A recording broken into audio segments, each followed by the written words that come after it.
Iguodala's got Napier. And Draymond, a good look.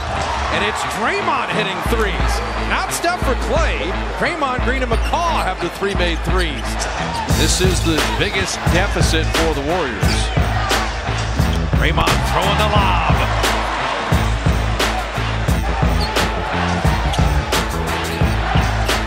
Lob again.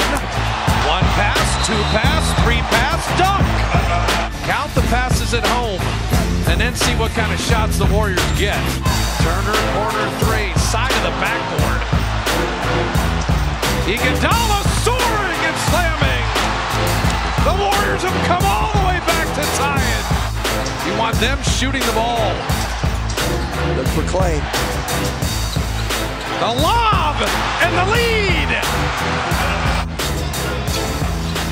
Collin got hung up in the air. Clay played the D. Push ahead to a running Iguodala. Draymond has been everywhere. How did he even catch that? Try to get it back to Steph. The ball hopping around now. Iguodala, they forgot about him. Bring him home.